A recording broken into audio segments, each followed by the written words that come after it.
Researchers in Brazil followed every single person who day traded futures for more than 300 days. 97% lost money. Only 1 in 200 out-earned a junior bank teller. The trading course industry shows you that one person, it quietly buries the other 199. If you're managing your own money, somewhere between 30 and 55, and you've seen those ads promising you can replace your salary by trading from a laptop, this is not a motivation problem. It is a math problem, and the math has been done. You just were not shown it. The number that should be on every trading course sales page is not the screenshot of the $8,000 day. It is 97. And the reason you have never seen it presented that way is the subject of this entire video. Let's start with what you were sold. The pitch is elegant. Markets move every day. Stocks go up and down by 1, 2, 5% in a single session. If you could just catch a fraction of those moves, you would never need a paycheck again. The instructors show you charts. Clean entries, clean exits, green arrows pointing up, red arrows pointing down at exactly the right moment. They show you their brokerage statements. Big numbers, and they tell you the only thing standing between you and those numbers is knowledge. Buy the course, learn the system, join the community. It feels rational. It feels like a skill you can acquire, and that feeling is what I call the screenshot economy. This is the first mechanism worth naming because once you see it, you cannot unsee it. The screenshot economy is the business model where a trading education industry worth roughly $1.5 billion monetizes the outcomes of the top half of 1% of participants and sells those outcomes to the other 99.5%. The winners generate content. The losers generate revenue. The business does not need most students to succeed. It needs them to believe success is possible long enough to buy the next course, the advanced module, the live trading room subscription. Think about what a screenshot actually captures. One moment, one trade, one green day. It does not capture the 23 days before it or the same trader was down $1,200 a session. It does not capture the taxes.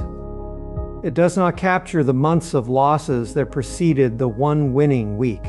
Social media has no mechanism for showing you the full ledger. It only surfaces the moments worth posting, and the moments worth posting always look the same. Green numbers, big font, laptop on a beach. This is survivorship bias running at industrial scale. You see the one winner. The 99 who tried the same strategy and lost everything do not make content. They close their accounts and quietly go back to their jobs. The dataset you are shown is not a random sample. It is the most extreme positive outlier repeated across thousands of accounts, thousands of posts, until your brain starts to pattern match success as normal. Now here's where the research comes in. Because we do not have to speculate about this. We have the full data set.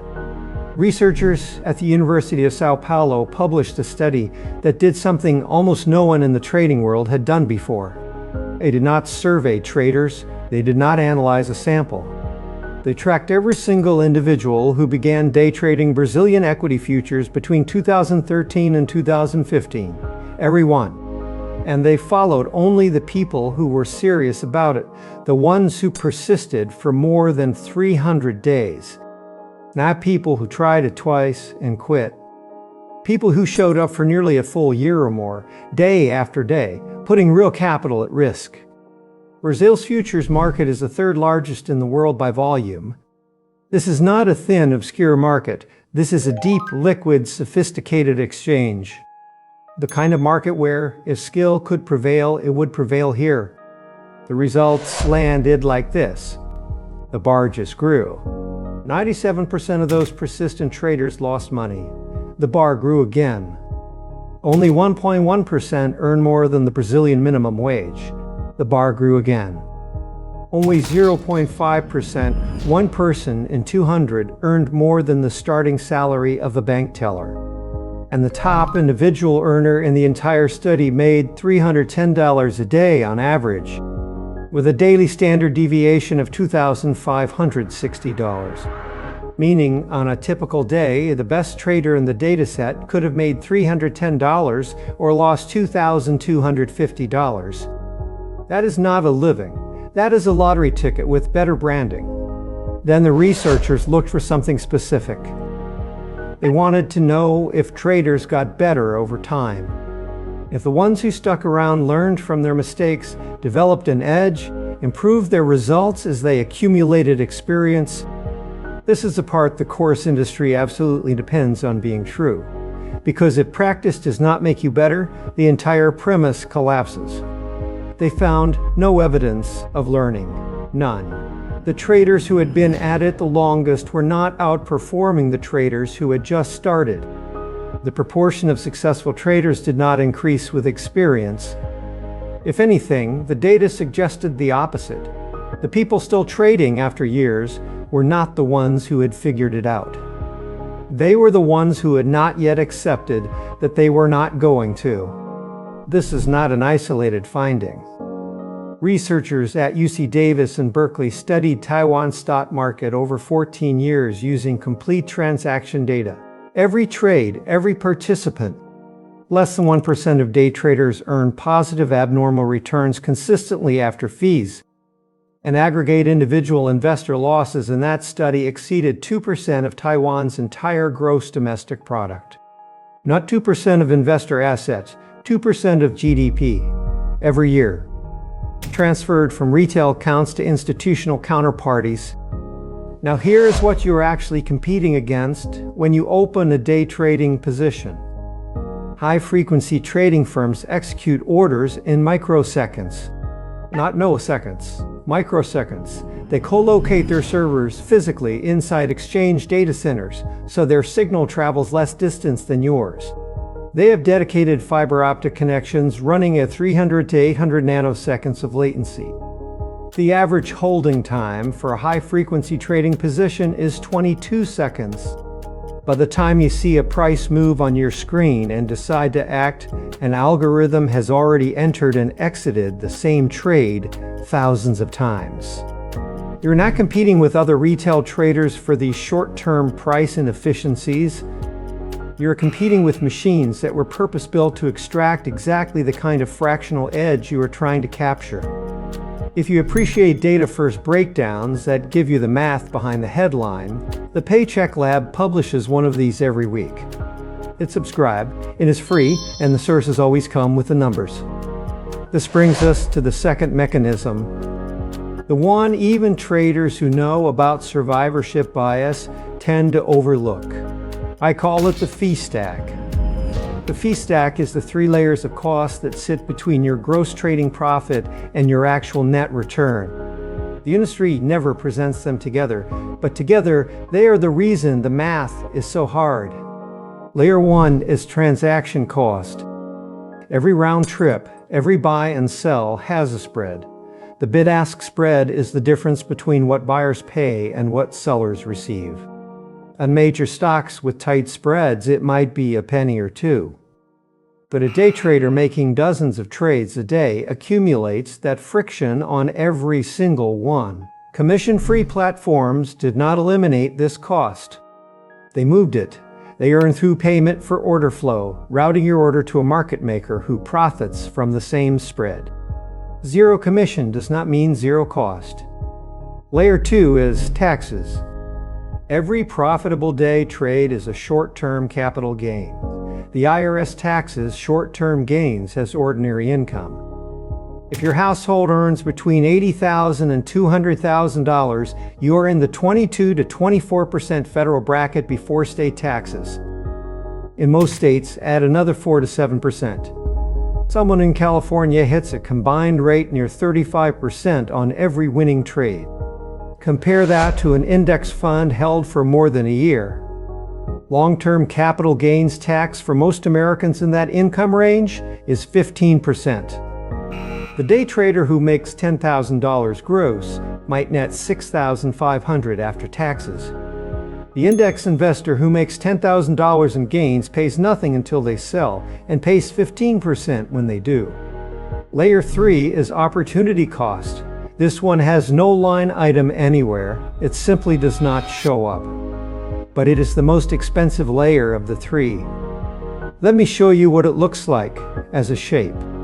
Picture two bars side by side. The left bar represents a day trader who opens an account with $25,000. They trade actively for a year, put in hundreds of hours studying charts and executing positions, and come out flat. Zero gain, zero loss. They broke even. That left bar does not move. The right bar represents someone who put that same $25,000 into a broad market index fund on January 1st and did not touch it. Historically, over a 10-year period, that bar grows to somewhere between $65,000 and $90,000. The gap between those two bars is not the result of one person being smarter than the other. It is the result of one person spending hundreds of hours competing against machines for fractional edges while their capital sat still, and the other person letting compound interest do the work. The S&P SPIVA scorecard tracks a version of this every year for professional fund managers. People with teams, data terminals, proprietary research, and years of institutional experience. 86% of actively managed U.S. large-cap funds underperformed the S&P 500 over the past 10 years. These are not amateurs. These are credentialed professionals managing billions. If they cannot consistently beat the index, the probability that a retail trader with a $1,200 course and a brokerage app beats it is not a rounding error. It is essentially zero. I want to steel man the other side before we get to the protocol. Because there is a legitimate case, and it deserves an honest hearing. First, the data is not zero. Some traders have genuine skill. The Taiwan study showed meaningful spread between top-ranked and bottom-ranked speculators. A small number of people with exceptional pattern recognition, iron discipline, and the psychological makeup to cut losses fast and hold winners do make money trading. They exist. The question is whether you could identify yourself as one of them before you have spent years and significant capital finding out. Second, there is one structural exception that actually changes the math. If you trade inside a Roth IRA, you eliminate layer 2 of the fee stack entirely. Gains inside a Roth are tax-free. You do not pay short-term capital gains on your winning trades. That removes a real structural disadvantage. The catch is that the Roth contribution limit is $7,000 a year. That is the maximum capital base you can build in that account each year. $7,000 is not a living. But if trading is something you want to explore with limited capital, doing it inside a Roth at least removes the tax drag. You are still competing against high-frequency trading systems for edges that probably do not exist for most people. But you are not also writing a check to the IRS every April on top of that. Third, the course industry would argue that their students are different. They teach risk management, position sizing, and emotional discipline. They would say the Brazil and Taiwan results reflect undisciplined retail traders, not trained practitioners. This is the hardest argument to dismiss without data. But we have data. The Brazil study specifically tracked people who persisted for more than 300 days. These were not people who bought a course, tried it twice, and quit. These were committed, persistent participants. The learning curve had time to play out. It did not. So here is the protocol. Step 1. Before you spend money on any trading education, ask for the educator's verified track record, not screenshots, not testimonials, an audited third-party verified performance record over at least 3 years. If they cannot produce that, the course is selling you the screenshot economy. You are paying for their highlight reel. Step 2. Calculate your real hurdle rate. If you are in the 24% federal bracket with state taxes, you need to earn roughly 32 to 35% gross on your trading capital just to match what a long-term index fund would return at 10% after accounting for the difference in tax treatment. That is your minimum bar before you have beaten anything. Write that number down. Most people have never done this calculation. It makes the math visible in a way that screenshots never do. Step 3. If you still want to trade after doing that math, start in a paper account for at least 6 months. Not because paper trading perfectly mimics real trading. The psychology is different when real money is at stake. But because 6 months of paper trading will show you whether your strategy has any systematic edge at all before you put capital at risk. If you cannot beat the index in a paper account over 6 months, you have no foundation for expecting to beat it with real money and real fees and real taxes working against you. That is the full fee stack in reverse. Instead of paying it, you are building a case that you might be one of the 0.5% before you find out the expensive way that you are not. Here's the reframe that matters. Markets do move. Price does fluctuate. There are moments where someone in the right position at the right time makes extraordinary returns. The screenshot economy is not lying about those moments. It is lying about their frequency. It is lying about their repeatability. And it is lying about what the rest of the distribution looks like. The index fund is not exciting. It does not give you a story to tell. It does not make you feel like you are operating at a different level.